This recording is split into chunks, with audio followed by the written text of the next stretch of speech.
मी सातत्याने त्यांच्याकडे वर्षे 2 वर्षे झाली म्हणजे गेले 5 वर्षापासून ह्या 5 की लागवड झाल्यापासून निधीच्या अभावावर बोलतोय.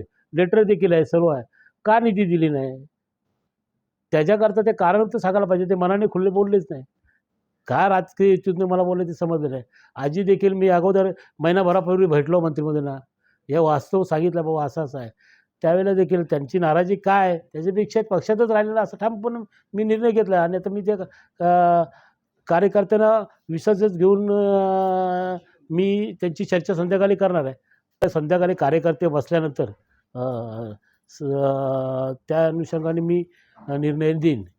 दोन्ही वाडात विकास निधी ही पाहिजे. निधी आज माझ्याकडे स्कोप खूप विकासासाठी आहे. माझ्याकडे असलेला एक जवळ-जवळ 10,000 ते 15,000 एकरमध्ये असलेला शेआर-जेटमध्ये मी ते देखील प्रस्ताव दिला होता माननीय मंत्री महोदय असताना, की तिथे जॉगिंग ट्रॅक झाला पाहिजे, नाना-नानी पार्क झाला पाहिजे किंवा अनेक नागरिकांसाठी सुखसोयी असलेला तिथं पार्क हा झाला पाहिजे. हा प्रस्ताव देखील त्याच्यात निदर्शन झाला नाही. परंतु समोरच्या लोकांच्या असलेल्या शिवसेनेच्या वाडामध्ये आता जवळ-जवळ 20 कोटी निधी दिली.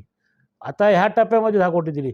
माझ्याकडे असलेला मी मिनी बोर्डामधून आणलेली 6.5 कोटी निधी ना, 6.5 कोटीमध्ये एक छोटासा गणेश घाट तयार आहे. तिकडे असताना सातत्याने प्रयत्न करत होतो. 2020 पर्यंत मी जेवढा निधी आणला 10 वर्षात म्हणजे 15 वर्षात, तो निधी आम्हाला मंत्री महोदय स्टँडिंग आपला कॅबिनेट मंत्री असताना भेटायला पाहिजे. अपेक्षा होती की आमच्या वाडाचा चांगला विकास होईल. पण तो विकास झाला नाही. विकास झाला तो बाजूच्या शिवसेनेचा आणि मनसेचा वाडातला. मग भारतीय जनता पार्टीचे 2 नगरसेवक सदस्य असताना मी आणि माझी मिसेस 30 लाख आहे. आपल्याला मी सांगण्यापेक्षा आमच्या जे काही नागरिक आहेत तिथले तेच त्या सुखसुविधेपासून कसे आवळून हे आहेत. आज मी पाण्यासाठी सातत्याने प्रयत्न करत आहे. तो पाण्याचा प्रश्न देखील आजपर्यंत सुटला नाही. परंतु मध्यंतरी महापालिकेकडनं मी सातत्याने प्रयत्न करून आज समपंपसाठी राजीनामा दिलेला आहे. कोणाकडे दिलेला आहे? मी आमच्या जिल्हाध्यक्षांकडे राजीनामा पाठवलेला आहे. कडू बोल वृत्तवाहिनी, सत्याचा कडवट आवाज.